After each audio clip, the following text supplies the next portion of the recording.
കരുണാകര, തനിക്കും ഒരു മകനുണ്ട്. പുത്രശാപം എന്താണെന്ന് അറിഞ്ഞിട്ടേ താൻ മരിക്കത്തുള്ളൂ. രാമനിലയത്തിൽ വെച്ച് ഈശ്വര വാര്യർ പാവുമ്പോൾ ഞാൻ ഉണ്ടവിടെ. മാതൃഭൂമിയുടെ വിലപ്പെട്ട സമയങ്ങളാണ് എനിക്ക് വേണ്ടി ചെലവഴിച്ചത്. കത്രിയ ഇതിനകത്ത് വീഴുമെന്ന് ഞാൻ പ്രതീക്ഷിക്കുന്നു. വീഴാമെന്നാൽ ഇതെല്ലാം ജനങ്ങളിൽ എത്തുമെന്ന് ഞാൻ പ്രതീക്ഷിക്കട്ടെ.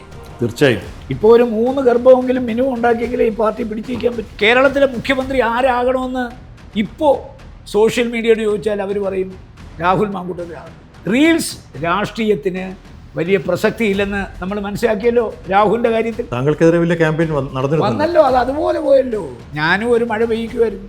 അത് പലരുടെയും അന്ത്യം കുറിക്കുമായിരുന്നു. അയാളുടെ മാത്രമല്ല, BJPയെ അടുപ്പിക്കത്തില്ല. ചങ്ങനാശ്ശേരി മന്നത്ത് പത്മനാഭൻ്റെ കാലം തൊട്ട് സമദൂര സിദ്ധാന്തം പറയുന്നെങ്കിൽ ഇവരൊക്കെ കോൺഗ്രസ് നശിച്ചു കാണണമെന്ന് ആഗ്രഹിക്കാത്ത ആളുകളാണ്. ഉള്ളി എന്ന് പറഞ്ഞ് ബീഫ് കഴിക്കുന്ന സുരേന്ദ്രനെ എൻ്റെ കുറിയെക്കുറിച്ച് പറയാമെന്ന് അവകാശമില്ല.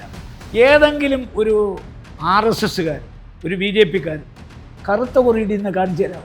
ഇവിടുന്ന് ഇവിടം വരെ അവിടെ പെണ്ണുങ്ങൾ വളയിടുന്ന കണക്കല്ലേ ചരലിട്ടിരിക്കുന്നത് BJPക്കാർ. കെ കരുണാകരൻ്റെ മകള് BJP പോയി, ഒരു പ്രശ്നമില്ല.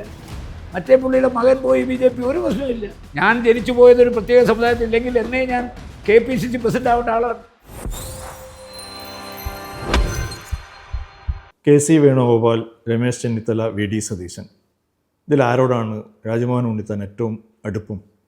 അത് വിഷമിപ്പിക്കുന്ന ഒരു ചോദ്യമാണ്. അതുകൊണ്ടാണ് ഞാൻ ചോദിച്ചത്. ആ ചോദ്യത്തിന് ഉത്തരം ഒരിക്കലും എൻ്റെ നിന്ന് പ്രതീക്ഷിക്കേണ്ട. കാരണം നമ്മൾ ഗുരുവായൂർ പോകുന്നുണ്ട്, നമ്മൾ ശ്രീപത്മനാഭ സ്വാമി ക്ഷേത്രത്തിൽ പോകുന്നുണ്ട്, ഞാൻ മൂകാംബിയെ പോകുന്നുണ്ട്. ഇതിലേത് ഭഗവാനോടാണ് കൂടുതൽ ഇഷ്ടമെന്ന് ചോദിച്ചാൽ ഞാൻ ഒരിക്കലും പറയില്ല. കാരണം വ്യത്യസ്തമായ ആരാധനാ രീതിയാണ് മൂകാംബിയിൽ. മനസ്സിലായി? എന്നാലും ഉള്ളിൻ്റെ ഉള്ളിൽ ചെറിയൊരു പ്രണയം തീർച്ചയായിട്ടും ഉള്ളിൻ്റെ ഉള്ളിൽ തീർച്ചയായിട്ടും ഉണ്ട്. ആ സ്നേഹം ഞാൻ ആരോടാണെന്നുള്ളത് ഒരിക്കലും വെളിപ്പെടുത്തത്തില്ല. കാര്യം വെളിപ്പെടുത്താൻ പാടില്ല.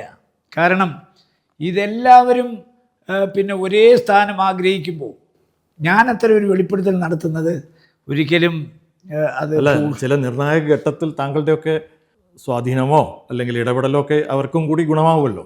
തീർച്ചയായിട്ടും അങ്ങനെ ഗുണമാകുന്നൊരു ഘട്ടം വന്നാൽ എന്നെ വിളിച്ച ഹൈക്കമാൻഡ് പിന്നെ എന്താണ് താങ്കളുടെ അഭിപ്രായം എന്ന് ചോദിച്ചാൽ കൃത്യം ഞാൻ അഭിപ്രായം പറയും. പക്ഷേ ആ അഭിപ്രായം ഒരു മാധ്യമത്തോടോ ഒരു മാധ്യമ നേതൃത്വത്തോടോ പറയാൻ ഞാൻ ഒരിക്കലും ആളല്ല. അതൊരിക്കലും ഞാൻ ചെയ്യുന്നത് ശരിയല്ല, ഭംഗിയല്ല. ഞാൻ പറഞ്ഞല്ലോ, ഇപ്പോൾ കേരള പൊതുജന സമൂഹത്തിന് കേരള രാഷ്ട്രീയത്തെക്കുറിച്ചൊരു വ്യക്തമായ കാഴ്ചപ്പാടുണ്ട്. ഓരോ വ്യക്തികളെക്കുറിച്ചും അവർക്ക് നന്നായിട്ട് അറിയാം.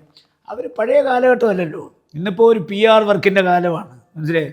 എല്ലാവരും അപ്പന കാര്യങ്ങൾ പിന്നെ പർവ്വതീകരിച്ച് കാണിച്ച് ജനങ്ങളിതെല്ലാം കാണുന്നുണ്ട്, കേൾക്കുന്നുണ്ട്, അവരെല്ലാം അറിയുന്നുണ്ട്. അപ്പോൾ അവർക്കിതെല്ലാം വേർതിരിച്ച് കാണാനുള്ള കഴിവുണ്ട്. ഇപ്പം തന്നെ വീണ ജോർജിനെ കണ്ണൂരിൽ KSUക്കാർ കൊല്ലാൻ ശ്രമിച്ചു, വധശ്രമത്തിന് കേസെടുത്തു, ചാവേറ എന്ന് പറഞ്ഞു. എല്ലാവർക്കും സത്യം മനസ്സിലായില്ലേ? നമ്രിയ സത്യം അപ്രിയം. അപ്രിയ സത്യങ്ങൾ എപ്പോഴും അപ്രിയങ്ങളാണ്. അത് ആർക്കും വളച്ചൊടുക്കുക. ഗീബൽസൺ എന്താ പറഞ്ഞിരിക്കുന്നത്? ഒരു കള്ളം ആവർത്തിച്ച് 1000 പ്രാവശ്യം പറഞ്ഞാലും സത്യമാകില്ല. സത്യമല്ലേ എന്നൊരു തോന്നൽ സൃഷ്ടിക്കാം, അതിനപ്പുറം നടക്കില്ല. സത്യവും കള്ളവുമാണ്. അതുകൊണ്ട് തോന്നൽ സൃഷ്ടിച്ചു ഞാൻ പറഞ്ഞത് ഇന്നത്തെ കാലത്ത് ഞാൻ പറയട്ടെ, ഇന്നത്തെ കാലത്ത് പണം കയ്യിലുണ്ടെങ്കിൽ നിങ്ങൾക്ക് നിങ്ങളുടെ ഇമേജ് വർദ്ധിപ്പിക്കാം. എങ്ങനെ വർദ്ധിപ്പിക്കാം? നിങ്ങൾ കുറേ ഫേക്ക് ഐഡിയ ഉണ്ടാക്കിയാൽ മതി. ഒരാളിന് ഒരു നിശ്ചിത തുക കൊടുത്തിട്ട് ഒരു ഫേക്ക് ഐഡിയ ഉണ്ടാക്കാൻ പറഞ്ഞാൽ നിങ്ങൾ ഒരു 100 ഫേക്ക് ഐഡിയ ഉണ്ടാക്കും. അതിന് പണം വേണം. മനസ്സിലായില്ലേ?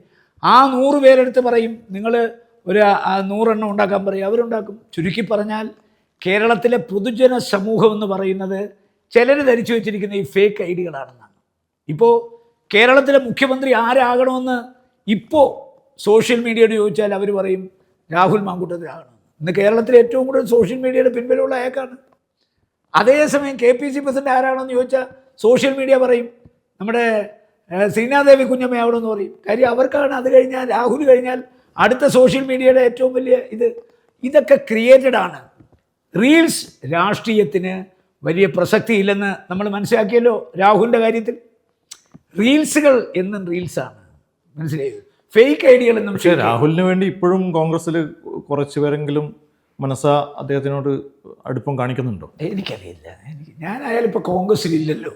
കോൺഗ്രസ്സിലില്ലാത്ത ഒരാളിൻ്റെ അടുത്ത് കോൺഗ്രസ്സുകാർ അടുപ്പം കാണിക്കുമെന്ന് പറഞ്ഞാൽ അവരെ കോൺഗ്രസ്സായി കാണാൻ എനിക്ക് പറ്റില്ലല്ലോ. കാരണം KPCC പാർലമെൻ്ററി പാർട്ടി കോൺഗ്രസിൻ്റെ പ്രാഥമികത്തിൽ നിന്ന് പുറത്തു കളഞ്ഞ ഒരാൾ, അയാളോട് പ്രേമം കാണിക്കാൻ ആരെങ്കിലും പോയാൽ അവരെ പിന്നെ കോൺഗ്രസ്സായിട്ട് എനിക്ക് കാണാൻ പറ്റില്ല. കാണാൻ പറ്റൂ? കോൺഗ്രസിൻ്റെ രക്തം സിരകളിൽ കൂടി ഒഴുകുന്ന ഒറ്റ ഒരുത്തനും കോൺഗ്രസ് പാർട്ടിയുടെ പ്രാഥമിക അംഗത്തിൽ നിന്ന് പുറത്താക്കിയ ഒരാളിൻ്റെ അടുത്ത് ഐക്യദാർഢ്യം പ്രഖ്യാപിക്കാൻ പോവില്ല. അവരൊക്കെ കോൺഗ്രസ് അല്ല, അവരൊക്കെ കണ്ടാങ്ഗ്രസ് എന്ന് ഞാൻ പറയും. മനസ്സിലായോ? കണ്ടാങ്ഗ്രസിൻ്റെ പട്ടികപ്പെട്ടവരാ. അങ്ങനെ ഐക്യദാർഢ്യം നാളെ സംശുദ്ധി വരുത്തിയ ആൾ തിരിച്ചു വട്ടെ.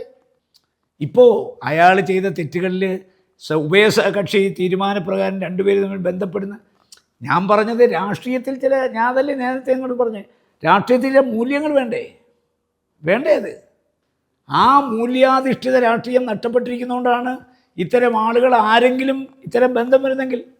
ഇപ്പോൾ ഒരു 3 ഗർഭമെങ്കിലും മിനിമം ഉണ്ടാക്കിയെങ്കിലേ ഈ പാർട്ടി പിടിച്ചിരിക്കാൻ പറ്റൂ. മനസ്സിലായില്ലേ? ആ രാഷ്ട്രീയത്തോട് എനിക്ക് യോജിക്കാൻ പറ്റില്ല.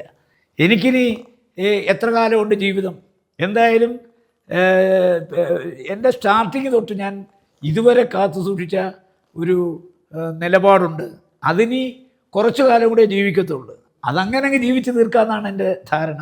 അതിനൊരു മാറ്റം വരുത്താൻ ഞാനില്ല. അതുകൊണ്ടാണ് ഞാൻ രാഹുലിൻ്റെ പ്രശ്നം വന്നപ്പോൾ ഞാൻ അതിശക്തമായ നിലപാടെടുത്തു. എനിക്ക് എല്ലാ കാര്യങ്ങളും അറിയാം. ആ കാര്യങ്ങൾ ഇനിയും എന്നെ സോഷ്യൽ മീഡിയയുടെ അറ്റാക്ക് ചെയ്താൽ എല്ലാം ഞാൻ വെളുത്തുകൊണ്ടിരുന്നു പറഞ്ഞു. താങ്കൾക്കെതിരെ വലിയ ക്യാമ്പയിൻ വന്നല്ലോ. അത് അതുപോലെ പോയല്ലോ. ഇടിയും മഴയും വന്നു, ഒറ്റ മിനിറ്റ് കൊണ്ട് ശാന്തമായില്ലായിരുന്നെങ്കിൽ ഞാനും ഒരു മഴ പെയ്യിക്കുമായിരുന്നു. മനസ്സിലായോ? അത് പലരുടെയും അന്ത്യം കുറിക്കുമായിരുന്നു. അയാളുടെ മാത്രമല്ല, മറ്റു പലരുടെയും അന്ത്യം കുറിക്കും. കാരണം ആ രാഷ്ട്രീയത്തോടൊന്നും എനിക്ക് യോജിപ്പില്ല. എന്നെ ജനങ്ങളെ ഏൽപ്പിച്ചൊരു ഉത്തരവാദിത്വമുണ്ട്, പാർട്ടി ഏൽപ്പിച്ചൊരു ഉത്തരവാദിത്വമുണ്ട്.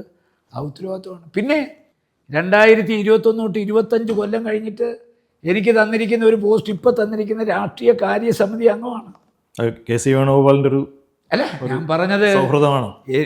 ഞാൻ പറഞ്ഞ 2001 തൊട്ട് ഈ രാജ്മോഹൻ ഉണ്ണിത്താൻ ഈ പാർട്ടി തന്നിരിക്കുന്ന ഒരു മഹാ ഔദാര്യമെന്ന് പറയുന്നത് ഒരു രാഷ്ട്രീയ കാര്യസമിതിയാണ്. ഇപ്പോൾ ഓരോ പദങ്ങൾ വന്നിരിക്കുന്നവരൊക്കെ ഓരോ സമൂഹത്തിൻ്റെയും സമുദായത്തിൻ്റെയും പേര് പറഞ്ഞാണ്. ഞാൻ ജനിച്ചു പോയതൊരു പ്രത്യേക സമുദായത്തിൽ, ഇല്ലെങ്കിൽ എന്നേ ഞാൻ KPCC പ്രസിഡന്റ് ആവേണ്ട ആളാണ്. എന്തുകൊണ്ടാണ് ഇത് പരിഗണിക്കാത്തത്? അപ്പോൾ ഈ രാജ്യത്ത് ഇപ്പോഴും മാർക്സിസ്റ്റ് പാർട്ടിക്ക് അതില്ലല്ലോ. CPക്ക് അതുണ്ടോ? മുഖ്യമന്ത്രി ഒരു സമുദായം, അവരുടെ സംസ്ഥാന സെക്രട്ടറി ഒരു സമുദായം, LDF കൺവീനർ സമുദായം, അവർക്കത് പ്രശ്നമില്ല.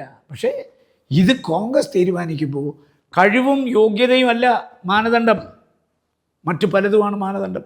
ആ മാനദണ്ഡം കൊണ്ടാണ് ഞാൻ സൈഡ് ലൈൻ ചെയ്ത് വരുന്നത്. അത് താങ്കളുടെ രാഷ്ട്രീയ ഗുരുവായ K കരുണാകരൻ്റെ കാലത്തും അങ്ങനെ തന്നെയായിരുന്നില്ലേ? അതെ, ആ കാലത്തെ രാഷ്ട്രീയമല്ലല്ലോ. ആ കാലത്ത് എല്ലാ സമുദായങ്ങളെയും സമൂഹങ്ങളെയും സമഭാവനയോടുകൂടി കൊണ്ടുപോയിരിക്കുകയാണ്. ഇപ്പം അങ്ങനല്ലോ. ഇപ്പം അവരുടെ അടിമകളായി മാറുകയാണ് പലരും. മനസ്സിലായോ? മത്സരിക്കുകയാണ്. ഞാൻ മുമ്പേ എന്ന് പറയാൻ പലരും. അങ്ങനെ അല്ലാത്തവരും ഉണ്ട്. അതിനെ ശക്തിയുക്തം എതിർക്കുന്ന ആളുകളും ഇതിനകത്തുണ്ട്. അതും എടുത്തു പറയണം. അവരെ വളഞ്ഞിട്ട് ആക്രമിക്കാൻ എല്ലാവരും കൂടെ സംഘടിക്കുകയാണ്. മനസ്സിലായോ? പക്ഷേ ഒരു തെരഞ്ഞെടുപ്പ് ഘട്ടങ്ങളിൽ അത് ആവശ്യം അല്ലേ? സമുദായ നേതാക്കളുടെ ഒരു ആശീർവാദം. തീർച്ചയായിട്ടും സമുദായങ്ങളോട് സമഭാവനയോടുകൂടി മുന്നോട്ട് പോകണം. ഒരു സമുദായത്തെയും വെറുപ്പിക്കാൻ പാടില്ല. അതേസമയം സമുദായ നേതാക്കന്മാരുടെ അടിമകളാകാനും പാടില്ല. മനസ്സിലായോ? ഒരു ഗവൺമെൻറ് അധികാരത്തിൽ വന്നാൽ നമ്മൾ ആ സമൂഹത്തിന് ആവശ്യമായ കാര്യങ്ങൾ അധികാരത്തിലിരുന്നുകൊണ്ട് ചെയ്തു കൊടുക്കണം. അല്ലാതെ ഈ കോൺഗ്രസിൻ്റെ ആഭ്യന്തര കാര്യങ്ങളിൽ ഇടപെടാൻ അങ്ങനെ ആരെയും അനുവദിക്കാൻ പാടില്ല. അതേസമയം എല്ലാ സമൂഹങ്ങളുമായും ഇവരൊക്കെ ഇവരുടെ പഴയ പൂർവ്വകാല ചരിത്രം എടുത്ത് നോക്കി, ഇവരൊക്കെ കോൺഗ്രസിൻ്റെ അവിഭാജ്യ ഘടകങ്ങളായിരുന്നു. മന്നത്ത് പത്മനാഭൻ്റെ കാലം തൊട്ട് കിടങ്ങൂർ ഗോപാലകൃഷ്ണപിള്ള, നാരായണ പണിക്കർ, സുകുമാരൻ നായർ, ഇവരൊക്കെ സമദൂര സിദ്ധാന്തം പറയുന്നെങ്കിൽ ഇവരൊക്കെ കോൺഗ്രസ് നശിച്ചു കാണുമെന്ന് ആഗ്രഹിക്കാത്ത ആളുകളാണ്. കോൺഗ്രസ്സിന് അവരാരും വർഗീയവാദികളല്ല. BJPയെ അടുപ്പിക്കത്തില്ല ചങ്ങനാശ്ശേരിയിൽ. മനസ്സിലായോ? അതുപോലെ തന്നെയാണ് അവർ. ഇപ്പോൾ ഇടതുപക്ഷത്തിന് സമദൂരം എന്നൊക്കെ പറഞ്ഞാലും അതിനകത്തൊരു ലക്ഷ്മണരേഖയുണ്ട്, അതിനപ്പുറത്തോട്ട് അവർ പോവില്ല. അതുകൊണ്ട് എല്ലാ സമുദായ നേതാക്കന്മാരെയും സ്നേഹിക്കണം, ബഹുമാനിക്കണം, അവരുമായി സൗഹാർദ്ദം പുലർത്തണം. പക്ഷേ നമ്മുടെ കേരളം ഒരു മതേതര സമൂഹമാണ്. ആ മതേതര സമൂഹത്തിൻ്റെ മുമ്പിൽ ഒരു മതനേതാവിനെ പ്രീണിപ്പിച്ച് അവരുടെ അടിമയാണെന്നുള്ളൊരു തോന്നൽ ഒരു നേതാവും ഉണ്ടാക്കാൻ പാടില്ല. അത് മതേതരത്വത്തിൻ്റെ ഒരു വികൃതമായ മുഖം സൃഷ്ടിക്കും. അതൊരിക്കലും ചെയ്യാൻ പാടില്ല. താങ്കളുടെ നെറ്റിയിലുള്ള ഈ കുറി വലിയ വിവാദമായതാണ്, കറുത്ത കുറി. ഇപ്പോഴും കെ സുരേന്ദ്രൻ പറയുന്നത് ഉണ്ണിത്താൻ ഉണ്ണിച്ചയായി മാറിയതിന് ശേഷം ആ കുറി അപ്രത്യക്ഷമായി, അല്ലാതെ അലർജിയൊന്നും അല്ല എന്നാണ്. എന്താണ് ഇപ്പോഴും അത് ഇങ്ങനെ വേട്ടയാടുന്നത്, ആ ഒരു ആക്ഷേപം? താങ്കളിപ്പോൾ ഇരിക്കുന്ന കാഞ്ഞങ്ങാട്ടാണ്, കാസർഗോഡ് ജില്ലയുടെ ഭാഗമാണ്. ഇവിടെ മുസ്ലിം ലീഗിൻ്റെ ജില്ലാ കമ്മിറ്റി ഒരു പ്രമേയം പാസ്സാക്കി. ആ പ്രമേയം വേറൊന്നുമല്ല, ഇനി കുറിയിടാതെ രാജ്മോഹൻ ഉണ്ണിത്താൻ കാസർഗോഡ് കയറാൻ പാടില്ല. ഞാൻ പറയാം, ലീഗ് പ്രമേയം പാസ്സാക്കാൻ അവർക്ക് എന്താ അവകാശം? എൻ്റെ വ്യക്തിപരമായ ഒരു സ്വാതന്ത്ര്യത്തിൽ കൈകടത്താൻ. കുറിയിടണോ വേണ്ടാന്ന് തീരുമാനിക്കാൻ ഞാനല്ലേ? മനസ്സിലായോ? ഈ കുറി വിവാദത്തെക്കുറിച്ച് പിന്നെ പല വിവാദങ്ങളുണ്ട്. ഞാൻ സുരേന്ദ്രന് മറുപടി പറയാൻ ഞാനില്ല. സുരേന്ദ്രൻ ബീഫ് ഉള്ളിയാന്ന് പറഞ്ഞ് ഇന്ന ആളാണ്, മനസ്സിലായോ? അതുകൊണ്ട് ഉള്ളി എന്ന് പറഞ്ഞ് ബീഫ് കഴിക്കുന്ന സുരേന്ദ്രന് എൻ്റെ കുറിയെക്കുറിച്ച് പറയാനൊന്നും അവകാശമില്ല. എന്നെ തലശ്ശേരി അതിരൂപതയുടെ ആർച്ച് ബിഷപ്പ് പ്ലാമ്പാനി പിതാവിരുത്തിക്കൊണ്ട് പറഞ്ഞു, രാജ്മോഹൻ ഉണ്ണിത്താൻ ആഗ്രഹിക്കുന്നിടത്തോളം കാലം ഇയാളെ ഞങ്ങൾ വിടത്തില്ല, ഇയാളാണ് ഇവിടുത്തെ MP. അതാരെ ഇരുത്തിക്കൊണ്ട് പറഞ്ഞ? മധുസൂദനൻ പയ്യന്നൂര് MLA ഇരുത്തിക്കൊണ്ടാണ് പറഞ്ഞത്. അതിന് പറയാനുള്ള ധൈര്യം അദ്ദേഹത്തിന് കിട്ടിയത്. എന്നെ എല്ലാവരും സ്നേഹിക്കുന്നുണ്ട്, എല്ലാ മതവിഭാഗങ്ങളോടും തുല്യ പരിഗണന ഞാൻ കൊടുക്കുന്നുണ്ട്, അത് സമഭാവന കൊടുക്കും. ഞാൻ എല്ലാവരുടെയും ആളാണ്. ഇവിടെ മുസ്ലിം കമ്മ്യൂണിറ്റിക്ക് ഞാൻ ഉണ്ണിച്ചായ, അതേസമയം ഞാൻ അവിടെ ചെല്ലുമ്പോൾ അവിടെ ആളാണ്. ക്നാനായ സമുദായത്തിൻ്റെ, പെന്തക്കോസ്റ്റുകാരുടെ, അതുപോലെ റോമൻ കത്തോലിക്കിൻ്റെ, അതുപോലെ ലത്തീൻ എല്ലാ വിഭാഗവുമായി ഞാൻ ആരുടെ ആളാണെന്ന് ചോദിച്ചാൽ ആർക്കും കണ്ടുപിടിക്കാൻ പറ്റത്തില്ല. തൂണിലും തുരുമിലും ദൈവം ഇരിക്കുന്നു പറഞ്ഞ കണക്ക് ഉണ്ണിത്താൻ ചുക്ക് ചേരാത്ത കഷായമില്ലെന്ന് പറഞ്ഞ കണക്ക് ഉണ്ണിത്താൻ ചേരാത്തൊരു കാര്യമില്ല. ഇപ്പോൾ കാസർഗോട്ടെ സാധാരണക്കാരുടെ ജനജീവിതത്തിൽ നിന്ന് എന്നെ മാറ്റി നിർത്താൻ ആർക്കും കഴിയില്ല. അതുകൊണ്ടാണ് ഞാനിവിടെ നിന്ന് പോകുന്നത്, മനസ്സിലായി? അതുകൊണ്ട് ഞാൻ കുറിയിടാത്തതിനെക്കുറിച്ച് വളരെ ഡീറ്റെയിൽ ആയിട്ട് ഞാൻ പറഞ്ഞിട്ടുണ്ട്. ഞാനൊരിക്കൽ കൊടുങ്ങല്ലൂർ അമ്പലത്തിൽ അർദ്ധരാത്രി 12 മണിക്ക് ചാന്താട്ടം നടക്കും. അവിടെ ഞാൻ ചാന്താട്ടത്തിന് പോകുമ്പോൾ അവിടുത്തെ ചാന്താട്ടത്തിൻ്റെ പ്രസാദം എന്ന് പറഞ്ഞാൽ തേക്കിൻ്റെ പൗഡർ, നെയ്ക്കകത്ത് പാവ് കാച്ചി, ആ പാവ് കാച്ചിയ തേക്കിൻ്റെ പൗഡർ തണുത്ത് കഴിഞ്ഞ് രാത്രി 12 മണിക്ക് വർഷത്തിലൊരിക്കലേ ഉള്ളൂ കൊടുങ്ങല്ലൂർ അമ്മയ്ക്ക് ചാന്താട്ടം എന്ന് പറയുമ്പോൾ അവരെ ഇതുകൊണ്ട് അഭിഷേകം ചെയ്യും. അതിൻ്റെ ഒരു കുടം അമ്പലത്തിനുള്ളതാണ്, ബാക്കി ആരാണോ നേർച്ച നടത്തുന്നത് അവർക്ക് കൊടുക്കും. അപ്പം ഞാനവിടെ ചെന്നപ്പോൾ ഈ കുറി ഇടാത്തതിലുള്ള വിഷമം കൊണ്ട് അവർ പറഞ്ഞു, സാറേ ഈ ചാന്താട്ടത്തിൻ്റെ പ്രശ്നം കറാന്നിരിക്കും. അപ്പോൾ അത് എനിക്ക് തന്നു. പിന്നെ അത് ഞാനിവിടെ കൊണ്ടുവന്ന് ഇടാൻ തുടങ്ങി. അത് രാത്രി വന്നു കഴിഞ്ഞാൽ ഞാൻ ചകിരി കൊണ്ട് തേച്ച് കളഞ്ഞാലും പോവില്ല, അത് പശ കൊണ്ട് ഒട്ടിപ്പിടിച്ച പോലായി. ഞാനിവിടെ മത്സരിക്കുന്ന മീനമാസത്തിലും മേടമാസത്തിലും ഒക്കെയാണ്. മെയ് മാസമാണല്ലോ തിരഞ്ഞെടുപ്പ്. അന്ന് സൂര്യൻ അത്യുഗ്രമായിട്ട് നിൽക്കുകയല്ലേ. അന്ന് ഇതിൻ്റെ റിയാക്ഷൻ വന്നു, എൻ്റെ തൊലി ഇളവി ഞാൻ ഇഞ്ച കൊണ്ട് തേച്ചപ്പോൾ തൊലി ഇളകാൻ തുടങ്ങി. ഡോക്ടറെ പോയി കണ്ടു, ഡോക്ടർ അത് ഉപയോഗിക്കരുതെന്ന് പറഞ്ഞു. അത് ഞാനിപ്പോഴും ഉച്ചയിലിടുന്നുണ്ട്. അതൊരു വിശ്വാസമാണ്. അതിപ്പോൾ സുരേന്ദ്രനെ ബോധ്യപ്പെടുത്തണ്ടല്ലോ, BJP-കാരെ ബോധ്യപ്പെടുത്തണ്ടല്ലോ. ഏതെങ്കിലും ഒരു RSS-കാരൻ, ഒരു BJP-കാരൻ കറുത്ത കുറിയിടുന്ന കാണിച്ചു തരാമോ? കുറിയെക്കുറിച്ച് പറഞ്ഞല്ലോ, ഈ കറുത്ത കുറി ആടാന്നവർക്കറിയില്ല. ഇവരിടുന്ന കുറി, സുരേഷ് ഗോപി ഇടുന്ന കുറി, സുരേന്ദ്രൻ ഇടുന്ന കുറി, നാട്ടിലുള്ള സകല സ്ഥലത്തും ചെന്ന് ചരട് വാങ്ങിച്ച് കെട്ടുമല്ലോ. എവിടെ ചെന്നാലും ഇവിടുന്ന് ഇവിടം വരെ അവിടെ പെണ്ണുങ്ങൾ വളയിടുന്ന കണക്കല്ലേ ചരടിട്ടിരിക്കുന്നത് BJP-കാർ. അവരുടെ സ്റ്റേറ്റ് പ്രസിഡന്റ് കൈ പിടിച്ച് നോക്കുക, എത്ര ചരടാ? എടാ ഒരു ചരട് മതിയല്ലോ, ചെല്ലുന്നിടത്ത് എല്ലാം ചരട് കെട്ടുണ്ടല്ലോ. അപ്പം ഇത് അവർ ചെയ്യുന്നതിന് ഞങ്ങളാരും ചോദിച്ചു, എന്തിനാ ഇത്രയും ചരട് എന്ന് ഞാൻ ചോദിച്ചു. അതുപോലെ ഒരു കറുത്ത കുറിയിട്ട ഒരു BJP-കാരനെ കാണിച്ചു തരാമോ? അവരുടെ കുറി എന്താണെന്ന് എല്ലാവർക്കും അറിയാമല്ലോ. പത്മനാഭൻ്റെത് ഗുരുവായൂരപ്പൻ്റെ കളഭമൊക്കെ എന്ന് വെച്ചാൽ RSS-ൻ്റെ കളറാണ്, സാഫ്രണാണ്, കുങ്കുമോ. അതല്ല ഞാൻ ഇടുന്നത്, ഞാൻ കറുത്ത കുറിയാണ്.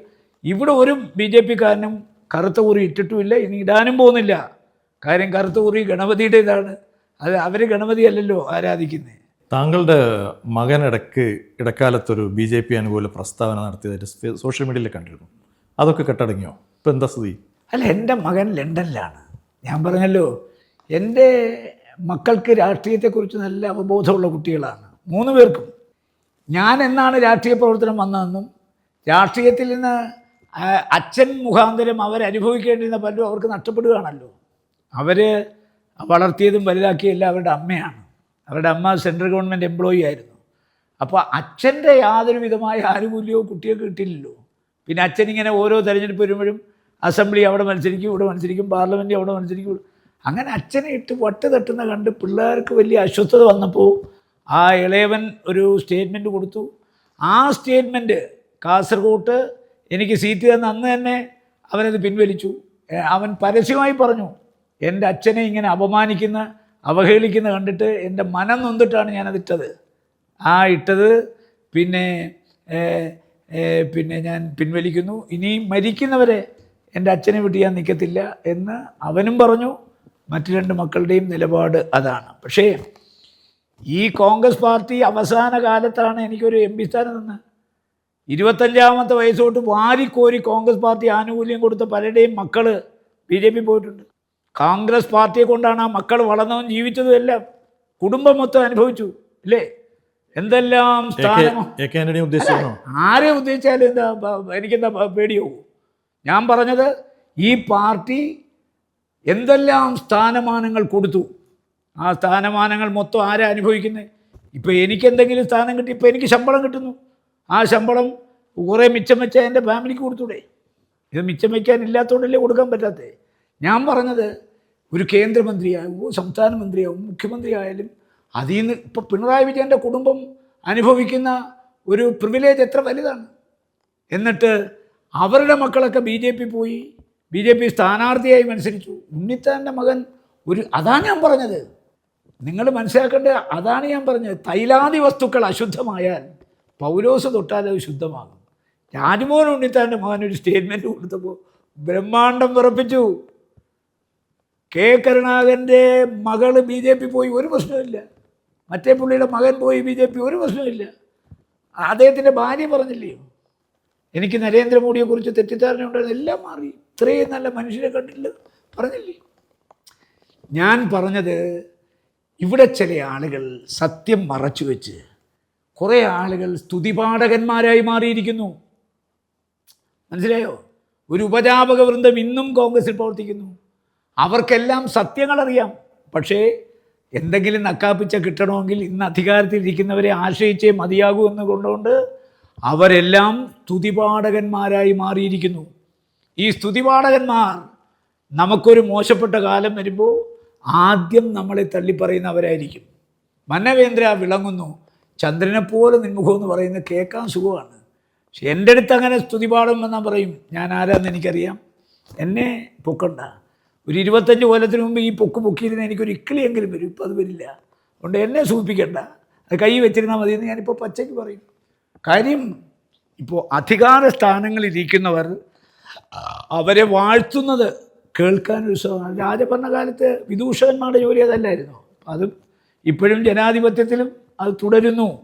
മനസ്സിലായി? അതുകൊണ്ട് അവർക്ക് ഇഷ്ടമില്ലാത്ത ചില ആളുകൾക്ക് അവരുടെ ഭാഗത്തുനിന്നോ കുടുംബത്തിനോ ഭാഗത്ത് എന്തെങ്കിലും വരുമ്പോൾ അത് പർവ്വതീകരിക്കും.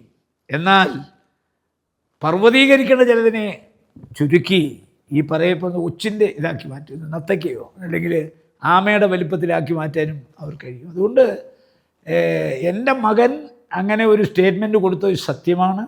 ആ സ്റ്റേറ്റ്മെൻറ്റ് അവൻ തന്നെ തിരുത്തി, വിതൗട്ട് എൻ്റെ ഒരു സമ്മർദ്ദമൊന്നും ഇല്ലാതെ അവൻ തിരുത്തി. അവൻ പറഞ്ഞു, ഞാനൊന്ന് കൊടുക്കാനുണ്ടായ സാറിന് എൻ്റെ അച്ഛനെ ഇങ്ങനെ ഈ പാർട്ടിയിട്ട് ചവിട്ടി തേക്കുന്ന കണ്ടിട്ട് എൻ്റെ മനസ്സ് വേദനിച്ചു. കുട്ടികൾക്ക് അവരുടെ അച്ഛനെക്കുറിച്ചൊരു സങ്കല്പമില്ലേ? നമ്മുടെ വീട്ടിൽ നമ്മളിതൊക്കെ ചർച്ച ചെയ്യുമ്പോൾ പറയില്ലേ, അച്ഛൻ എന്തെങ്കിലും ഒരിക്കൽ രക്ഷപ്പെടുമ്പോൾ നമ്മൾ രക്ഷപ്പെടുമെന്ന് പറയത്തില്ലേ? എന്നിട്ട് അച്ഛൻ മരിക്കുന്നവരെ രക്ഷപ്പെടാതിരിക്കുമ്പോൾ എൻ്റെ അമ്മയുടെ മരണം അതിനൊരു ഉദാഹരണമാണ്. എനിക്ക് കായംകുളത്ത് സീറ്റ് വന്നു, കെ കരുണാകരൻ അസംബ്ലിയിൽ. അന്ന് ലീഡർ എന്നോട് പറഞ്ഞു, നീ കായംകുളം പിടിക്കരുത്, കായംകുളം A ഗ്രൂപ്പിൻ്റെ സീറ്റാണ്, തച്ചടി മത്സരിച്ച സീറ്റാണ്, നിനക്ക് ഞാൻ തൊട്ടടുത്ത സീറ്റ് അമ്പലപ്പുഴ തരാം, അത് നമ്മുടെ സീറ്റാണ്, നീ അവിടെ ജയിക്കും. അന്ന് ഞാൻ പറഞ്ഞില്ലേ ഞാൻ ഈ ജ്യോതിഷത്തിൽ വിശ്വസിക്കുന്നതാണ്. ഞാൻ ഒരു ജ്യോതിഷരെ പോയി കണ്ടപ്പോൾ പറഞ്ഞു, കായ് പിടിച്ചാൽ മതി, പാ പിടിക്കണ്ട, ആ പിടിക്കണ്ട എന്ന് പറഞ്ഞു. ആയാണല്ലോ അമ്പലപ്പുഴ, കായാണല്ലോ കായംകുളം, കായംകുളത്ത് പിടിച്ചു. എനിക്ക് സീറ്റ് തന്നു. കാരണം 78 തൊട്ട് കൂടെയുള്ള ഒരാളാണ് ഞാൻ. ഗുലാം നബി ആസാദിൻ്റെ, വാസുദേവ് പണിക്കർ ഉണ്ടാക്കി തന്ന ബന്ധുവാണ്. ആ ഗുലാം നബി ആസാദിനാണ് കേരളത്തിൻ്റെ ചാർജ്. അന്ന് KPC പ്രസിഡന്റ് മുരളിയാണ്. ചാക്കോ, മുരളി, ഞാനൊക്കെ അന്ന് വളരെ അടുപ്പമുള്ള സമയം. അങ്ങനെ സ്ഥാനാർത്ഥി നിർണ്ണയം വന്നു 2001. അങ്ങനെ കായംകുളത്തെ സീറ്റ് എനിക്ക് തന്നു. തീരുമാനമെടുത്തു. 5 മണിക്ക് പത്രസമ്മേളനം. ഗുലാം നബി വിളിച്ച് ലിസ്റ്റെല്ലാം എന്നെ കാണിച്ചു. കായംകുളം ഞാനാ. എന്നിട്ട് ഞാൻ K മുരളീധരനെയും PC ചാക്കോയും ഉച്ചയ്ക്ക് ഭക്ഷണം കഴിക്കാൻ വിളിച്ചു. ഒരു ഹോട്ടലിൽ കൊണ്ടുപോയി. ഭക്ഷണം എല്ലാം ഓർഡർ ചെയ്തു. ഭക്ഷണം വന്നു. ഭക്ഷണം ഓരോന്ന് വരികയാണ്. അപ്പോൾ എനിക്കൊരു കോൾ വന്നു 10 ജൻപതിയിൽ നിന്ന്. അത്യാവശ്യമായി 10 ജൻപതി ചെല്ലാൻ പറഞ്ഞു. അപ്പോൾ ചാക്കോ പറഞ്ഞു വണ്ടി എടുത്ത് പോകാൻ പറഞ്ഞു. ഞാൻ പറഞ്ഞില്ല, ഭക്ഷണം കഴിച്ചിട്ടേ പോകുന്നുള്ളൂ. ഞാൻ നിങ്ങൾക്ക് ഭക്ഷണം ഓർഡർ ചെയ്തിട്ട് ഞാൻ എഴുതി, ഉണ്ണിത്താൻ നിങ്ങൾ പൊക്കോ, ഞങ്ങൾ വന്നോളാം, വണ്ടി എടുത്ത് പൊക്കോ, ഞങ്ങൾ വന്ന വണ്ടി എടുത്ത് പൊക്കോ, ബില്ലൊക്കെ ഞങ്ങൾ കൊടുത്തോളാം, ഉണ്ണിത്താൻ പൊക്കോളാം. ചാക്കോയുടെയും മുരളിയുടെയും സമ്മർദ്ദം കൊണ്ട് ഞാൻ വണ്ടി എടുത്ത് ചെന്നു. ഗുലാം നബി ആസാദ് ഒരു കൊച്ചു കുട്ടിയെപ്പോലെ എന്നെ 10 ജൻപതി ചെല്ലുമ്പോൾ നെഞ്ചോട് ചേർത്ത് കിടത്തിയിട്ട് പറഞ്ഞു, സോറി മൈ ബ്രദർ, 5 സീറ്റിലെ സ്ഥാനാർത്ഥികളെ AK ആന്റണി വന്ന് മാറ്റി. അവിടെ കായംകുളത്ത് നിങ്ങളെ മാറ്റി, അവിടെ ഹസനെ വെച്ചു. 5 സീറ്റ് ചേഞ്ച് ചെയ്തു. ഞാൻ PC ചാക്കോയ്ക്ക് ഭക്ഷണം വാങ്ങിച്ചു കൊടുക്കാൻ മുരളിയും കൊണ്ട് ഞാൻ പോകുമ്പോൾ എൻ്റെ അമ്മയെ വിളിച്ച് പറഞ്ഞു, ഞാനാണ് കായംകുളത്ത് സ്ഥാനാർത്ഥി, ഞാൻ സീറ്റ് അനൗൺസ് ചെയ്താലുടനെ ഞാൻ നേരെ ഗുരുവായൂർ പോവും, അവിടുന്ന് കൊല്ലത്ത് വരും, അമ്മയെ കണ്ട് അമ്മയുടെ അനുഗ്രഹം വാങ്ങിച്ചിട്ട് ഞാൻ കായംകുളത്ത് പോവുള്ളൂ എന്ന് പറഞ്ഞ അമ്മ 5 മണിക്ക് TV വെച്ച് കാത്തിരിക്കുകയാണ് മകനെ കായംകുളത്ത് സ്ഥാനാർത്ഥിയാക്കാൻ. എന്നിട്ട് എന്താ പറ്റിയത്? 5 മണിക്ക് TV വെച്ചു. അമ്മ കാണുന്നു കായംകുളത്ത് നിന്ന് രാജ്മോഹൻ ഉണ്ണിത്താനെ മാറ്റി MMSനെ വെച്ചു. അവരങ്ങനെ തന്നെ പറഞ്ഞത്. ആദ്യം തീരുമാനിച്ച 5 സീറ്റിൽ സ്ഥാനാർത്ഥി കായംകുളത്ത് രാജ്മോഹൻ ഉണ്ണിത്താനാണ്. അവിടുന്ന് അദ്ദേഹത്തെ മാറ്റി. ആറന്മുള 5 സീറ്റ് മാറ്റിയല്ലോ. എൻ്റെ അമ്മ അപ്പം വീണു ആ വാർത്ത കണ്ടിട്ട്. പിന്നെ അവിടുന്ന് അമ്മയുടെ കൗണ്ട് ഡൗൺ ആരംഭിച്ചു. പിന്നെ AK ആൻ്റണി സത്യപ്രതിജ്ഞ ചെയ്യുമ്പോൾ 10 മണിക്ക് സത്യപ്രതിജ്ഞ ചെയ്യുമ്പോൾ എൻ്റെ അമ്മ മരിച്ചു കിടക്കുകയാണ് എൻ്റെ വീട്ടിൽ. എന്നെ അവസാനമായി കാണുമെന്ന് അമ്മ വിളിച്ചിട്ട് വന്നിട്ട് പറഞ്ഞു, ഞാൻ ജീവിച്ചിരുന്നാൽ നീ ഇനി ഒന്നും ആവത്തില്ല, അമ്മയ്ക്കത് കാണാനുള്ള ഭാഗ്യം ദൈവം തരില്ല, അതുകൊണ്ട് അമ്മ പോവുക, ഞാൻ മരിച്ചാലെങ്കിലും നീ പെടണം, അതുകൊണ്ട് അമ്മ പോവുക, അമ്മയ്ക്ക് മോൻ ഈ ഒരു വലിയ ആളാകുന്ന കാണാൻ ഭാഗ്യം ദൈവം തരില്ല, ഞാൻ ജീവിച്ചിരുന്നാൽ ഇനിയും നീ ഒന്നും ആവത്തില്ല, അതുകൊണ്ട് അമ്മ പോവാന്ന് പറഞ്ഞാൽ അതാണ് എൻ്റെ അമ്മയുടെ അവസാനത്തെ വാചകം. അതാണ്. പക്ഷേ AK ആന്റണി മരിച്ച് സത്യപ്രതിജ്ഞ ചെയ്യുമ്പോൾ മുരളി 2 സത്യപ്രതിജ്ഞ അടക്കുക തിരുവനന്തപുരത്ത്. ഒന്ന് തെന്നല ബാലകൃഷ്ണപിള്ളയെ പുറത്താക്കി മുരളീധരൻ KPC പ്രസിഡൻ്റ് ആകുന്നു, മറ്റെടുത്ത് ആൻ്റണി. അതാണല്ലോ കരാറ്. ആ കരാറ് പാലിക്കുമ്പോൾ എൻ്റെ അമ്മ മരിച്ചു കിടക്കുകയാണ്. എൻ്റെ അമ്മയുടെ സംസ്കാരം 6 മണിക്ക് വയ്ക്കാൻ കാരണം സത്യപ്രതിജ്ഞ കഴിഞ്ഞ് എല്ലാവർക്കും എൻ്റെ അമ്മയുടെ സംസ്കാര ചടങ്ങിൽ പങ്കെടുക്കാൻ 6 മണിക്കാക്കി ഞാൻ. അപ്പോൾ എൻ്റെ അമ്മ എനിക്ക് നഷ്ടപ്പെട്ടതും ഈ പറയപ്പെടുന്ന ഹീനമായ രാഷ്ട്രീയത്തിൻ്റെ, ഈ കുടിപ്പകയുടെ ഒക്കെ ഒരു ഫലമാണ്. അതാ ഞാൻ പറഞ്ഞത്, നമ്മൾ മനസ്സുകൊണ്ടൊന്ന് പ്രാപിയാൽ അതിൻ്റെയൊക്കെ ശിക്ഷ. പണ്ട് ഞാൻ K കരുണാകരൻ്റെ രാമനിലയത്തിൽ വെച്ച് ഈശ്വര വാര്യർ പാവുമ്പോൾ ഞാൻ ഉണ്ടവിടെ. അന്ന് ഈശ്വര വാര്യർ വന്നു. അന്ന് ഈശ്വര വാര്യർ കരുണാകരനാണ് വിളിക്കുന്നത്. കരുണാകര, എൻ്റെ മകൻ ജീവിച്ചിരിപ്പുണ്ടോ മരിച്ചോ? ഒരു സ്ത്രീ അവിടെ കിടന്ന് കരയുന്നു. ചത്തെങ്കിൽ പറ, എനിക്ക് ആ സ്ത്രീയോട് പറയണം, എൻ്റെ ഭാര്യയോട് പറയണം, അവൻ്റെ അമ്മയോട് പറയണം, അവൻ ചത്തുപോയി, തിരിച്ചു വരില്ല, അവർ തിരിച്ചു വരുമെന്ന് പറഞ്ഞാൽ കരയുന്നേ, പറ. അപ്പോൾ ലീഡർ പറഞ്ഞു, ഞാൻ നിങ്ങളോട് പറഞ്ഞില്ലേ, എനിക്കറിയത്തില്ല, എനിക്ക് കിട്ടിയ വിവരം അനുസരിച്ചിട്ട് അയാളെ പോലീസ് അറസ്റ്റ് ചെയ്തിട്ടില്ല, അയാൾ കൊന്നിട്ടില്ല. അവസാനം ലീഡർക്ക് ശല്യം സഹിക്കുമ്പോൾ അന്ന് മേനോനുണ്ട്, DYSP മേനോനോട് പറഞ്ഞു, എത്ര പറഞ്ഞിട്ടും ഈ മനുഷ്യന് മനസ്സിലാവുന്നില്ല, അന്ന് പറഞ്ഞ് മനസ്സിലാക്കാൻ പറഞ്ഞു. അപ്പോൾ ഈശ്വര വാര്യരെ പോലെ ആളുകളെ DYSP മേനോൻ, ലീഡറുടെ വിശ്വസ്തൻ, പിടിച്ചുകൊണ്ട് കളയാൻ പറ്റില്ല. അദ്ദേഹം തന്നെ പറഞ്ഞു, ലീഡർ പറഞ്ഞില്ലേ, അദ്ദേഹത്തിന് അറിയത്തില്ല എന്നൊക്കെ പറഞ്ഞ് സാന്ത്വനപ്പെടുത്തി. തിരിഞ്ഞു പോകാൻ നേരത്ത്, വാതിലിറങ്ങാൻ നേരത്ത് പറഞ്ഞു, കരുണാകര, തനിക്കും ഒരു മകനുണ്ട്, പുത്രശാപം എന്താണെന്ന് അറിഞ്ഞിട്ടേ താൻ മരിക്കത്തുള്ളൂ, ശപിച്ചിട്ട് അവിടെ നിന്ന് ഇറങ്ങിപ്പോയത് എന്ന് പറഞ്ഞ പോലെ ഈ ശാപം എന്ന് പറയുന്നുണ്ട്. മനസ്സുരുകി, അതായത് ഈശ്വരനെ ധ്യാനിച്ച് ജീവിക്കുന്നവർ മനസ്സുരുകി പ്രാർത്ഥിച്ചാൽ ആ പ്രാർത്ഥന ദൈവം കേൾക്കും. ഇന്ന് പലരും ആ ദുഃഖം അനുഭവിക്കുന്നില്ലേ? ഞാൻ അനുഭവിച്ച ദുഃഖം, എൻ്റെ അമ്മയാണ് പോയത്. ശരിക്കും മക്കളെ കൊണ്ട് ദുഃഖമൊന്നും ഇതുവരെ ഉണ്ടായിട്ടില്ല, ഇനി ഉണ്ടായിക്കൂടുന്നില്ല, ഉണ്ടാകാം. കാരണം ഇൻഫർമേഷൻ റവല്യൂഷൻ അതിൻ്റെ പാരമ്യത്തിൽ എത്തിയിരിക്കുക, ബന്ധങ്ങളൊക്കെ ശിഥിലമായിക്കൊണ്ടിരിക്കുക, വ്യർത്ഥമായിക്കൊണ്ടിരിക്കുക. ഈ ഇൻ്റർനെറ്റ് യുഗത്തിൽ ഏറ്റവും കൂടുതൽ വൃദ്ധസദനങ്ങൾ വരുന്ന എന്തുകൊണ്ടാണ്? മാതാപിതാക്കന്മാരെ തള്ളിപ്പറയുന്ന മക്കൾ. ഇപ്പോൾ എൻ്റെ ഏറ്റവും ഇളയ മോൻ, അവന് കല്യാണം വേണ്ടെന്നാണ് പറയുന്നത്. ഇപ്പോൾ ഒരു ഫാഷനാണ്, പെൺകുട്ടിയും ആൺകുട്ടിയും കല്യാണം കഴിക്കാൻ തയ്യാറല്ല, കല്യാണം കഴിച്ചാൽ അടിച്ചു പിരിയാണ്. ഉണ്ണിത്താൻ ഇങ്ങനെ ആരെങ്കിലും ശപിക്കുന്നുണ്ടോ പ്രാർത്ഥനയിൽ? ആരും ശപിക്കാൻ അല്ല, ഉണ്ണിത്താൻ അങ്ങോട്ട് ആരെങ്കിലും? ഞാൻ ആരെയും ശപിക്കത്തില്ല. പക്ഷേ എൻ്റെ സകല സങ്കടങ്ങളും ഞാൻ പൂജാമുറിയിലിരിക്കുമ്പോൾ ഭഗവാനോട് പറയാറുണ്ട്, ഓർത്ത് പറയാറുണ്ട്. എൻ്റെ സങ്കടങ്ങൾ മനസ്സാ വാചാ കർമ്മണ എന്തെങ്കിലും അപരാധം ഞാൻ ചെയ്തിട്ടുണ്ടെങ്കിൽ പൊറുക്കണം. മനസ്സിലായോ? അല്ല, താങ്കളോട് ചെയ്ത അപരാധങ്ങൾ ഒരിക്കലും പറയാൻ പാടില്ല. ഭഗവാൻ അറിയാത്ത എന്ത് കാര്യമാണ്? നമ്മൾ ഭഗവാനോട് പറയണോ ഇവനെ പണിയണമെന്ന് പറയണോ? ഒരിക്കലുമില്ല. മനസ്സാ വാചാ കർമ്മണ ഞാൻ ആരോടെങ്കിലും എന്തെങ്കിലും അപരാധം ചെയ്തിട്ടുണ്ടെങ്കിൽ അവിടുന്ന് പൊറുക്കണം, ആ അനുഭവിച്ചവർ പൊറുക്കാൻ ഇടയാക്കണം എന്നേ ഞാൻ പറയൂ. നമ്മളിതുവരെ നമ്മുടെ രാഷ്ട്രീയത്തെക്കുറിച്ചാണ് സംസാരിച്ചത്. എതിർ രാഷ്ട്രീയത്തിലെ ഏറ്റവും അടുപ്പമുള്ളൊരു നേതാവ് ആരാണ്? CPM-ലോ അല്ലെങ്കിൽ അതേപോലെയുള്ള മറ്റ്? ഞാൻ രാഷ്ട്രീയ പ്രതിയോഗികളുമായിട്ടൊരു സൗഹൃദം ഒരിക്കലും വയ്ക്കാറില്ല. ഇല്ല, ഒരിക്കലുമില്ല. കാരണം അത് പ്രത്യയശാസ്ത്രപരമായ ഒരു വിശ്വാസത്തിന് എതിരാണെന്നാണ് ഞാൻ വിശ്വസിക്കുന്നത്. കാര്യം, ഒരു പ്രസ്ഥാനത്തിൻ്റെ പ്രത്യയശാസ്ത്രത്തിൽ വിശ്വസിക്കുമ്പോൾ മറ്റൊരു പ്രത്യയശാസ്ത്രം, അപ്പോൾ ആ എല്ലാ പ്രത്യയശാസ്ത്രപരമായ വിശ്വാസങ്ങളാണല്ലോ.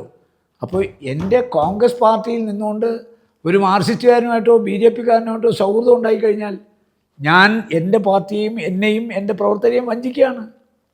അതുകൊണ്ട് രാജ്മോഹൻ ഉണ്ണിത്താന് രണ്ട് മുഖമില്ല. അതുകൊണ്ട് എൻ്റെ രാഷ്ട്രീയ പ്രതികളെ പകയുടെ രാഷ്ട്രീയം, വിദ്വേഷൻ്റെ രാഷ്ട്രീയം, അക്രമത്തിൻ്റെ രാഷ്ട്രീയം, അരാജകത്തിൻ്റെ രാഷ്ട്രീയമൊന്നും എനിക്ക് വശമില്ല. പക്ഷേ എതിരാളികളോട് സ്നേഹമായി പെരുമാറുന്നതല്ലാതെ വ്യക്തിപരമായ ഒരു സൗഹൃദത്തിന് ഞാൻ ഒരിക്കലും പോകാറില്ല. അതൊരിക്കലും ചെയ്യുന്നത് ശരിയല്ല. കാരണം അങ്ങനെ ചെയ്തു കഴിഞ്ഞാൽ ഇന്നത്തെ കാലഘട്ടത്തിലാണെങ്കിൽ പല തെറ്റിദ്ധാരണകളും ഉണ്ടാക്കാം. ആർട്ടിഫിഷ്യൽ ഇൻ്റലിജൻസ് ഉപയോഗിച്ച് എന്തും വേണേൽ ചെയ്യാം. മനസ്സിലായോ? അതുകൊണ്ട് നമ്മുടെ പ്രത്യേകിച്ച് ഇപ്പം നമ്മൾ കാണുമ്പം മിണ്ടാം, സ്നേഹിക്കാം. നാളെ എൻ്റെ രാഷ്ട്രീയ ശത്രുവിൻ്റെ ഒരു കല്യാണത്തിന് വിളിച്ചാൽ പോവാം.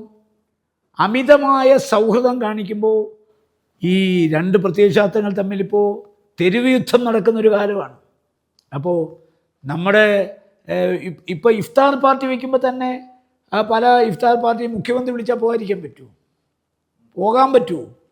പോയി കഴിഞ്ഞാൽ ആരുടെ അടുത്താണോ ഇരിക്കുന്നത് അവരുമായിട്ട് വർത്തമാനം പറഞ്ഞാൽ പിറ്റേന്ന് സോഷ്യൽ മീഡിയയിൽ കൂടെ അറ്റാക്ക് വരികയാണ്. ഇവിടെ മാർക്സിസ്റ്റുകാരുടെ തലയടിച്ച് പൊട്ടിക്കുമ്പോൾ അവൻ പോയിരുന്ന് പിന്നെ ഇഫ്താർ പാർട്ടി ആസ്വദിക്കുകയാണ്, കോഴി കടിച്ചു പറിക്കുകയാണ്. ഞാനപ്പോൾ അത്തരം അവസരങ്ങൾ സൃഷ്ടിക്കാനായിട്ട് പിന്നെ നിന്നു കൊടുക്കില്ല. കാരണം നമുക്ക് നമ്മുടെ രാഷ്ട്രീയ പ്രതിയോഗികളുടെ പ്രത്യയശാസ്ത്രത്തിൽ വിശ്വസിക്കുന്നവരോട് എനിക്ക് ബഹുമാനമാണ്, ഇഷ്ടമാണ്, സ്നേഹമാണ്. പക്ഷേ അത് പ്രദർശിപ്പിക്കാൻ ഒരവസരം ഞാൻ ഒരിക്കലും ഉണ്ടാകത്തില്ല. അതാണ് ഇപ്പോൾ ഈ കല്യോട്ട കുഞ്ഞുങ്ങളെ കൊന്നവരുമായിട്ട് ഒരു വേദിയും പങ്കിടാൻ എനിക്ക് സാധിക്കുന്നില്ല. അത് ഞാൻ മനഃപൂർവ്വം ഒഴിവാക്കുകയാണ്. താങ്കളുടെ ഒന്നാം വട്ടത്തെ ആദ്യത്തെ ഇലക്ഷനിലെ ഭൂരിപക്ഷം രണ്ടാം വട്ടം ഇരട്ടിയിലേറെ ആക്കാൻ പറ്റിയിട്ടുണ്ട്. പക്ഷേ ആ ഒരു മികവ് എന്തുകൊണ്ടാണ് അസംബ്ലി തെരഞ്ഞെടുപ്പിൽ നമുക്ക് കിട്ടാതെ പോകുന്നത്? അതെന്താണെന്ന് വെച്ചാൽ, ഞാൻ ആദ്യം ഇവിടെ മത്സരിക്കാൻ വരുമ്പോൾ ഇവിടുത്തെ ഞാൻ ആദ്യമായി മത്സരിക്കാൻ വരുന്നെങ്കിലും എന്നെ പരിചയപ്പെടുത്തേണ്ടി വന്നില്ല. കാരണം ഞാൻ യൂത്ത് കോൺഗ്രസിൽ ജനറൽ സെക്രട്ടറി ആയിരിക്കുന്ന കാലത്ത് ഞാൻ ഈ കാസർഗോട്ട്, അന്ന് കണ്ണൂർ ജില്ലയുടെ ഭാഗമാണ്, ഞാൻ പോകാത്തൊരു പഞ്ചായത്തും ഇല്ല, ഞാൻ പ്രസംഗിക്കാത്തൊരു വേദിയില്ല. ഞാൻ പ്രസംഗിച്ച് പ്രകമ്പനം കൊള്ളിച്ചിട്ടുണ്ട് ഈ കാഞ്ഞങ്ങാടിനെയൊക്കെ. നിങ്ങൾ അന്വേഷിച്ച് ചോദിക്കൂ. അപ്പോൾ KPC ജനറൽ സെക്രട്ടറി ആയി വന്നപ്പോഴും എനിക്കായിരുന്നു കണ്ണൂരിൻ്റെ ചാർജ്. ഞാൻ കാസർഗോട്ട് വരും. കാസർഗോട്ട് പിന്നെ ഞാൻ പിന്നെ അതുകൂടാതെ ഈ ചാനൽ ചർച്ചകളിലൂടെ കേരളത്തിലെ ജനങ്ങളുടെ ഹൃദയത്തിൽ ഒരു സ്ഥാനം എനിക്കുണ്ട്. പ്രത്യേകിച്ച് എൻ്റെ നിലപാടുകൾക്കൊരു സ്ഥാനമുണ്ട്. ഞാൻ അതിശക്തനായ ഒരു മതേതര വിശ്വാസിയാണ്. വർഗീയതയെ അതിശക്തമായി നഖശികാന്തം എതിർക്കുന്ന ആളാണെന്നൊരു ധാരണയുണ്ട്. അപ്പോൾ ആദ്യത്തെ തെരഞ്ഞെടുപ്പിൽ ഞാനിവിടെ വന്ന് ലാൻഡ് ചെയ്യുമ്പോൾ എന്നെ സ്വീകരിക്കാൻ, എന്നെ വരവേൽക്കാൻ കാസർഗോട്ടെ ജനങ്ങൾ തയ്യാറായി നിൽക്കുന്ന കാഴ്ചയാണ് കണ്ടത്. 40,438 വോട്ടുകൾ തന്ന് എന്നെ സ്വീകരിച്ചു. ഞാനിപ്പോൾ ഒരു കാസർഗോട്ടുകാരനായി മാറി. ഞാൻ തിരഞ്ഞെടുക്കപ്പെട്ടവരെ പറഞ്ഞു ഇനി 5 കൊല്ലം ഞാനിവിടെ താമസിക്കും. ഞാൻ ആ വാക്ക് പാലിച്ചു. എന്നെ തിരഞ്ഞെടുത്തവരെ പോലെ തന്നെ എന്നെ പരാജയപ്പെടുത്താൻ ശ്രമിച്ചവർക്കും എന്നിലൊരു അവകാശമുണ്ട്. ആ അവകാശം ഞാൻ അംഗീകരിക്കുന്നു. അതുകൊണ്ട് എന്നെ തിരഞ്ഞെടുത്തവർക്ക് കിട്ടുന്ന എല്ലാ ആനുകൂല്യവും പരാജയപ്പെടുത്താൻ ശ്രമിച്ചവർക്കും ഉണ്ട്. ഞാൻ സമഭാവനയോടുകൂടി പെരുമാറുന്നു. ഈ വീട്ടിൽ ഇന്ന് വരെ വന്ന ഒരാളിനോട് ഞാൻ രാഷ്ട്രീയം ചോദിച്ചിട്ടില്ല, സംസാരിച്ചിട്ടില്ല, പറഞ്ഞിട്ടില്ല. അവർ വരുന്ന കാര്യം ചെയ്യാവുന്നതാണേ ചെയ്തു കൊടുക്കും. പറ്റത്തില്ലേ മുഖത്ത് നോക്കി പറയാൻ പറ്റത്തില്ല. അവരേത് പാർട്ടിക്കാരാണെന്ന് ഞാൻ നോക്കിയിട്ടേ ഇല്ല. അപ്പോൾ രാഷ്ട്രീയത്തിന് അതീതമായി ജനങ്ങളുമായി മിങ്കിൾ ചെയ്തു. നമ്മളിപ്പോൾ ഒരു തിരഞ്ഞെടുപ്പ് വരുമ്പോൾ ചിന്തിക്കേണ്ടത് എന്താണ്? നമ്മൾ ചിന്തിക്കുന്നത് നമുക്കെന്ത് ഈ പാർട്ടി തന്നു എന്നാണ്. എനിക്കെന്ത് തന്നു? എന്നെ MLA ആക്കിയോ, എന്നെ ബോർഡ് ചെയർമാൻ ആക്കിയോ, എന്നെ ഡയറക്ട് ബോർഡ്? അതല്ലല്ലോ. ഞാൻ ഈ പാർട്ടിക്ക് എന്ത് ചെയ്തു? എന്നെക്കൊണ്ട് ഈ പാർട്ടിക്ക് എന്ത് പ്രയോജനം? അങ്ങനെ ആര് ചിന്തിക്കുന്നുണ്ട്? തെരഞ്ഞെടുപ്പ് വരെ കോൺഗ്രസ്സാണ്. തെരഞ്ഞെടുപ്പിൽ കോൺഗ്രസിനെ തോൽപ്പിക്കാൻ നിൽക്കും. തെരഞ്ഞെടുപ്പ് കഴിഞ്ഞാൽ പിന്നെയും മാന്യനായിട്ട് നിന്ന് കണക്ക് പറഞ്ഞ് കാര്യങ്ങൾ വാങ്ങിച്ചുകൊണ്ട് പോവുകയാണ്. ഇത്തവണ എല്ലാവരും പറയുന്ന പോലെ ഇത്തവണ എന്തെങ്കിലും സംഭവിച്ചാൽ പിന്നെ കോൺഗ്രസിൻ്റെ അന്ത്യഭൂതാശയാണ്, UDFൻ്റെ അന്ത്യഭൂതാശയാണ്. അതുകൊണ്ട് ഇത്തവണ മനസ്സുകൊണ്ടൊരുത്തൻ UDFനെതിരെ ചിന്തിച്ചാൽ അവനെ വെച്ചേക്കാൻ പാടില്ല.